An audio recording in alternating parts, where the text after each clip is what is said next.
Salute Black Goose TV family. What's good with it? Positivity, blessings, salutations, all going y'all way. You already know what it is. Happy Tuesday. We're almost at the middle of the week. You know, your boy is excited because that means the weekend's almost here.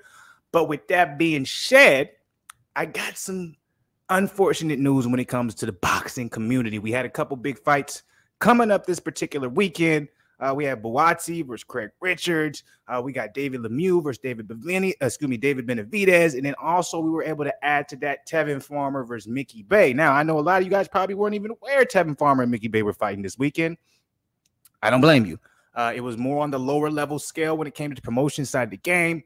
I want to say, honestly, the marketing behind it wasn't that great. It was also happening over in Dubai, so it wasn't even going to be happening in the States. So that means most likely the time it would have happened, we probably would have been asleep or would have been too late, etc., etc. But nonetheless, me personally, I was excited for this particular fight because if you guys are OG members of the channel, y'all can go back like 4 fucking years ago, maybe not that long, but about like 2.5, 3 years ago, where one of the particular topics I talk about on a regular basis was Tevin Farmer, Gervonta Davis, or at the very least saying that Tevin Farmer is vastly underrated. He's an amazing fighter, amazing skill level, and that he should be getting more love and more clout than he is. Fast forward 3 years, boom, right? Some would say maybe it was Farmer's fault because he did, take that L to Coco Diaz, but fast forward to where we are now, and unfortunately, Tevin Farmer has become an afterthought to the 130 and 135 division. Now, this particular Mickey Bay fight was basically supposed to put him back on the map, right?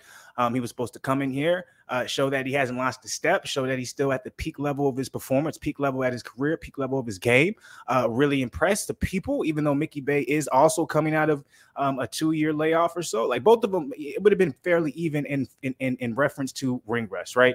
Tevin Farmer's been gone for about 2 years now or close to it. Mickey Bay's been around 2 years and maybe a little bit longer. Obviously, Mickey Bay is older, but it made sense for this fight to happen for anyone who wants to look at it from the perspective of, okay, Tevin, you need to get a warm-up fight, or you need to get a win against somebody where, we can start talking about you again to an extent. So your name could be, mentioned in the likes of all these great 135ers or these up-and-coming 135ers, as well as 130. We got Shakur Stevenson dominating. Oscar Valdez is still out there. Like, there's so much money to be made in that 130 division and 135 division. Me, myself, as a Tevin Farmer fan, I just look at it and I'd be like, man, Tevin, dog, we missed out on so much because even though you lost to Coco, say you couldn't get the rematch and you went on, you went ahead and you just fought, who's of who, like maybe we don't even know the names, but you continue to be undefeated. At some point, everything would have circled back to now where the 130 division was popping, the 135 division was popping. It would be impossible for you not to get some type of name between those two divisions, right? Unfortunately, that wasn't the case. We don't know the end all be all on why Tevin Farmer took the hiatus. That's still up in the air. If you guys remember, I posted a reaction video where someone, was interviewing Tevin Farmer about his upcoming fight, what he thought about, some of the bigger fights coming up, his predictions, and also what he, how he felt about, his return and why it's been so long. And he was very off-putting with his answers, especially toward the question of, him taking a hiatus. He was basically like, hey, yo, I'm releasing a book.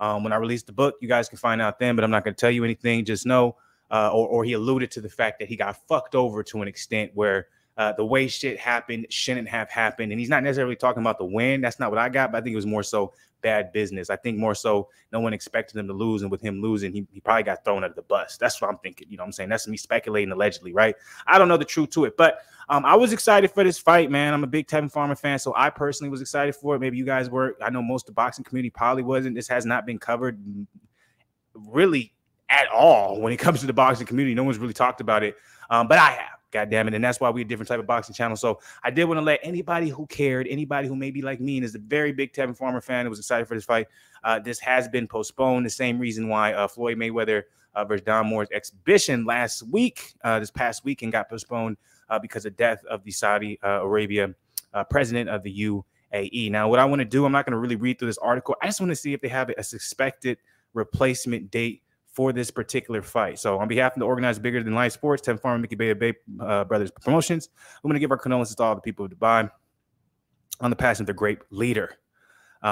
This delay will only build this great event even more, and Tevin and Mickey will continue to train as we reschedule. Okay. So it doesn't look like we have a date. like we've been saying since we announced the fight, it will still be a great event. We were originally supposed to have the show in Ghana, but because of changing COVID restrictions, we moved to fight Dubai.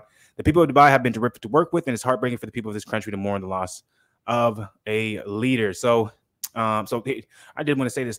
Farmer has not fought since a 12-round unanimous decision defeat to Coco Diaz since 2020. So, yes, it has been 2 years. I was right about that. And then for Bay, like I said, it was a little over 2 years. It happened to be 3. He had a split decision loss to the, now current 135 division champion, George Kambosos, in December 2019. So it's not like this is going to be like it's not like this was a bad fight, right? It's just between two guys that have been out so long that we kind of look at them and we're like, well, why are you coming back now, right? But in reality, it makes sense because Mickey Bay's only loss is a split decision to George Kambosos. So Mickey Bay's probably like, damn, look what Kambosos did. I had a split decision loss to Kambosos. All these other names at 135, I can still be making money. I don't have to just be training Devin Haney, right?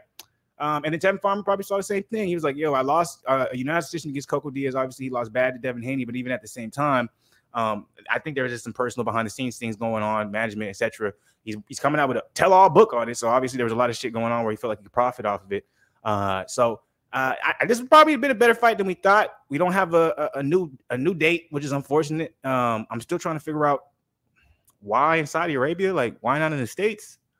But I guess, if it makes money, it makes sense. I'm pretty sure they got the biggest bag from Saudi Arabia for this. But I just want to let you guys know that, inform you guys, in case anybody cares, in case anybody is a Tevin Farmer fan, or if y'all guys are a Mickey Bay fan, you know what I'm saying? So I want to let you guys know this fight is postponed. So unfortunately, it's not happening this weekend.